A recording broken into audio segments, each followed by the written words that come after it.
Isang mapagpalayang araw po. Tatalakayin po natin ngayon, gaya po ng naipangako natin, yung mismong nilalaman po ng Article 14, no? Circumstances which aggravate criminal liability. Okay. So Article 14, aggravating circumstances, the following are aggravating circumstances. So ito po 'yon. Number 1, that advantage be taken by the offender of his public position, no? Kung ang naagawa po ng krimen ay may posisyon sa gobyerno, public official. So, at makitang ginamit niya yung kanyang posisyon sa paggawa ng krimen. So, aggravating po yan.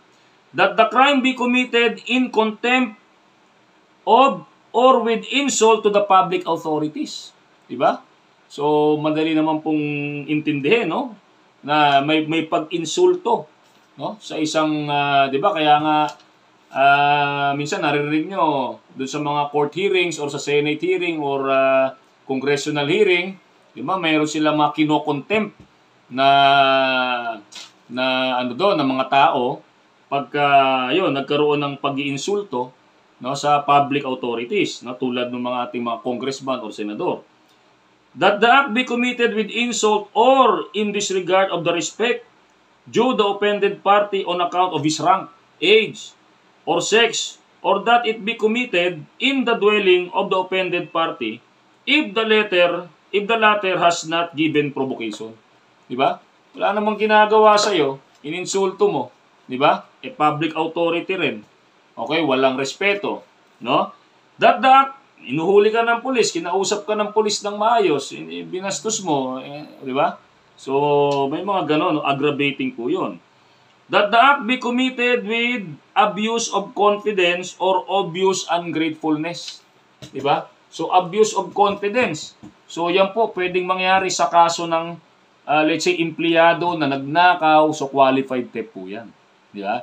So, aggravate. Kaya nga, yung sa mga mall or dep store retail institution, pag ang nagnakaw, pangkaraniwang customer, so mga shoplifting incident, ang kinakaso, theft. Di ba? Ngayon, pag ang nagnakaw, empleyado, merong aggravating circumstances doon. Bakit? Kasi, pag empleyado, there is a sense or a trust, no? Merong confidence, merong tiwala sa iyo yung kumpanya. Ninakawan mo. So, aggravating circumstances yon. Kasi kaya ang kaso mo, qualified theft, mas mataas, mas mabigat. Okay po? No? So, that the crime be committed in the palace of the chief executive, no? Or in his presence or where public authorities are engaged in the discharge of their duties or in a place dedicated to religious worship. No? So dito naman po, public official, or let's say, nangyari nga po, sabi rito, Palace of the Chief Executive, sa palasyo ng Malacanang, no? Or sa religious worship, di ba? Kaya nga yung mga nagnanakaw ng mga jewelry sa loob ng mga simbahan, mas mabigat po kaso niya. Okay? That the crime be committed in the nighttime or in an uninhabited place, no? Or by a band, grupo, no? Whenever such circumstances may facilitate the commission of the offense, no? So, whenever more than 3 are male factors, no? More than 3 are male factors. Ibig sabihin, armadong kalalakihan o armadong mga suspect shall have acted together in the commission of an offense. It shall be deemed to have been committed by a band. Okay? So, number 7, that the crime be committed in the occasion of a conflagration, shipwreck, earthquake, epidemic, or other calamity or misfortune. Ito mabigat, no? Let's say, nagnakaw ka during calamity, no? Pinagnakawan mo yung isang establishment o yung mga tao, no? Sabi nga dyan, may earthquake, may epidemic, di ba? Mabigat po yan, no? Pananamantala po yan talaga. So, meron pong aggravating circumstances dyan. Diba? So, calamity or misfortune. Pinagsamantalahan mo yung kahinaan ng mga tao noong mga panahon na yan. So, aggravating. Number 8, that the crime be committed with the aid of armed men or persons who ensure or afford impunity. So, ano po bang ibig sabihin nito? Kung yung krimen ay naisakatuparan or naisagawa, no, sa tulong ng sinasabing armed men or persons who ensure or afford impunity. Sino po itong mga to? Kung ginawa yung krimen at sila ay inasisan or tinulungan ng mga law enforcement units, no? Yung mga military men, policemen, pag sinabing men or persons who ensure or afford impunity, pag sinabi pong impunity, exemption from injurious punishment, di ba? Or freedom from the injurious consequences. So, sino lang po ba ang may mga impunity? Of course, yung mga men in uniform. No? Yung mga tao na sinasabing can afford impunity, mga politiko, mga government, mga elected officials, halimbawa, mga ganyan. So, depende po sa kung ano yung dinidefine ng batas. So, yan po yung number 8 na yan, no? So, of course, pagka kinasuhan, aggravating po yan kasi kung ikaw ay alagad ng batas, na isakatuparan yung kaso sa pamamagitan mo, ay kasama ka sa kaso dyan. No? Aggravating po yan, no? That a crime be committed with the aid of armed men or persons who ensure or afford impunity. Okay po? That the accused is a recidivist. Ito po yung sinasabi natin ng nakaraang video. Sabi rito, a recidivist is one who at the time of his trial, no, habang nililitis, for one crime, shall have been previously convicted by final judgment of another crime. Okay? So, habang nasa paglilitis siya, nakonvict siya sa isa pang krimen, no? Embrace in the same title of this code. Okay? Number 10, that the offender has been previously punished for an offense to which the law attaches an equal or greater penalty for two or more crimes to which it attaches a lighter penalty. So dito naman, patong-patong, naagawa ka ng krimen, may greater penalty, naagawa ka pa ulit ng krimen na mayroong lighter penalty. Ano? That the offender has been previously punished for an offense to which the law attaches an equal or greater penalty, or for two or more crimes to which it attaches a lighter penalty. Di ba? So, aggravating po yun. Kasi, parang wala ka ng pagkatuto. Di ba? Nagawa ka ng mga krimen na ganito, may mga penalty na ganito, whether greater or lighter penalty, nagawa ka pa ulit. So, parang, sa tawag nito, parang walang rectification, walang pagbabago. Diba? Kasi ang konsepto po, kaya nga po ang tawag, let's say, yung mga kulungan, anong po tawag niyan? Correctional. Ibig sabihin, merong konsepto ng reformation. No? Pagka kinulong ka, may konsepto po ng reformation. Kung ganitong sitwasyon, may mga na-receive ka ng penalty, tapos ginawa mo pa ulit yung mga ganyang kaso, aggravating po yan. Ibig sabihin po, ang tao na nakagawa na niya o na nasadlak sa ganito dun sa number 10, ibig sabihin, wala pong rectification, walang pagkatuto. No? Number 11, that the crime be committed in consideration of a price, reward, or promise. No? Nakagawa ng krimen kasi pinangakuan siya ng mas magandang kinabukasan, bayad na malaki. 'Di ba? May reward, no? May price, may pangako. No? So, aggravating daw po yun. Okay?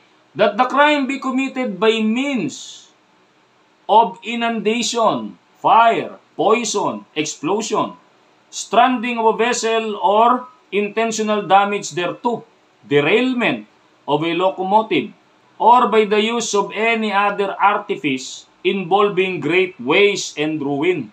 No? So, dito sinasabi, that the crime be committed by means of inundation. Pagbaha, sunog, no, fire, poison, di ba? So sinasabi rito, dito meron din naman pagsasamantala in relation to a man-made disaster. Yung kanina po, yung number number 7, that the crime be committed on the occasion of a conflagration, shipwreck, earthquake. Dito merong natural disaster na sinamantala mo. Dito naman man-made disaster to. Poison, panlalason, explosion, stranding of a vessel, no? Naging intentional damage thereto, di ba?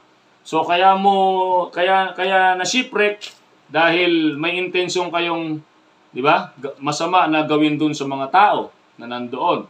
Okay? derailment of a locomotive, whether sasakyan yan, anong klaseng sasakyan yan, so tapos ginawa natin ang krimen. No? That the act be committed with evident premeditation. Diba? Pinagplanuhan. Gaya ng murder. Okay? So, that craft, fraud, or disguise be employed. So, may mga panluloko. Diba? That advantage be taken of superior strength or means be employed to weaken the defense. No? So, dito, meron ditong power relation. Yung naagawa ng krimen, meron kang parang immediate superior ka. O mas mataas yung position mo kumpara dun sa ginawan mo ng krimen. Okay? No?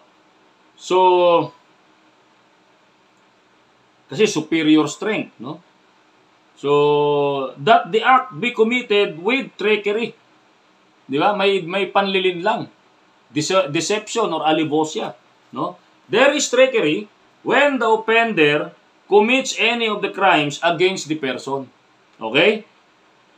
Employing means or methods or forms in the execution thereof, which tend directly and specially to ensure its execution without risk to himself arising from the defense which the offended party might make. Diba? So, maliwanag dito, merong deception. May panlilin lang, may panluloko. Okay po? That means be employed or circumstances brought about which add ignominy to the natural effects of the act. No? Pag sinabi pong ignominy, ginawa mo yung isang krimen para ipahiya. No? Merong public shame or public disgrace, no? Ng isang tao or ng offended party. No? That the crime be committed after an unlawful entry. Kailan po ba nagkakaroon ng unlawful entry? Ito po, dinefine po ng Revised Penal Code yan. There is an unlawful entry when an entrance is effected by a way not intended for the purpose. Exit. Pumasok ka doon at para maagawa ka ng krimen. Or isang pintuan o isang access, let's say, hindi naman siya public access, parang restricted area, pinasukan mo para magawa mo yung isang krimen o yung nefarious activity. So, that is considered as unlawful entry. Okay? Or meron kang nasira, no? Hindi dapat pintuan or access nasira dahil sa pagpasok mo. So that is considered as unlawful entry. Okay po? No? O pinasukan mo, hindi naman yun ang dapat na daanan. So unlawful entry. No? That as a means to the commission of a crime, a wall, roof, floor, door, or window be broken. Okay? So, in case, sabi ko nga, no? Sa kaso ng robbery, masasabing robbery po yan, pagka merong intimidation, may pamimilit o pananakot, ginamitan ng dahas, at ginamitan ng lakas o puwersa. So, ano yung pakaiba ng theft? Ang theft, kumuha ka ng isang bagay, hindi ka nagpaalam, walang dahas, walang pamimilit o pananakot, hindi ginagamitan ng lakas o puwersa. So, aggravating yung paggamit ng dahas, pamimilit o pananakot, at paggamit ng lakas o puwersa. Kasi, pag nagnakaw ka, ginamitan mo ng violence, ginamitan mo ng intimidation, gumamit ka ng lakas o puwersa, ibig sabihin po nun ang kaso mo na robbery. No? Hindi na theft. Robbery na po ang kaso. Mas mataas doon sa theft. Okay po? So, yan po yun, no? Yan po yung mga halimbawa. Number 20, that the crime be committed with the aid of persons under 15 years of age or by means of motor vehicle, motorized watercraft, airships, or other similar means. So, dito sinasabi rito, naagawa ka ng krimen, sabi rito, under 15 years of age. So, ibig sabihin, with the aid of persons under 15, ginamit mo yung, tawag niyan, ginamit mo yung ignorance or kawalang malay nung isang minor de edad sa paggawa mo ng krimen. Inabuso mo yung kawalang malay niya, no? Or tawag dito, by means of motor vehicle, motorized watercraft, airship, or other similar means. Ibig sabihin, talagang intention mo dahil meron kang means para makatakas, no? So aggravating po 'yan. Okay po, no? That the wrong done in the commission of the crime be deliberately augmented by causing other wrong not necessary for its commission. Diba? Nakagawa ka ng krimen. Oh. Tapos, ano sabi rito? That the wrong done in the commission of the crime be deliberately augmented, no? By causing other wrong not necessary for the commission. Ang intention mo lang magnakaw. Kaso, nung gabi, nung magnanakaw ka na, yung isang tao o yung may-ari ng tahanan na pinasok mo, nanlaban sa'yo, o para maipagpatuloy mo yung pagnanakaw mo, pinatay mo siya. Okay? So, ayan o. That the wrong done in the commission of the crime, nanakaw, be deliberately augmented, no? Sabihin, by causing other wrong not necessary for its commission. Ang intention mo lang magnakaw eh. Oh. Ang problema, napatay mo. Di ba? Dahil nga nanlaban. So, aggravating yun. Di ba? Pero wala kang intensyon nung una, patayin. Eh, nanlaban, pinatay mo para may isagawa mo yung pagnanakaw mo. So, that is aggravating circumstances. Okay po? So, medyo mahaba po kasi, no? Inano lang natin para at least mabigyan po kayo ng insight tungkol dyan. Okay po? So, muli, maraming salamat. Stay safe, be alert, and be aware.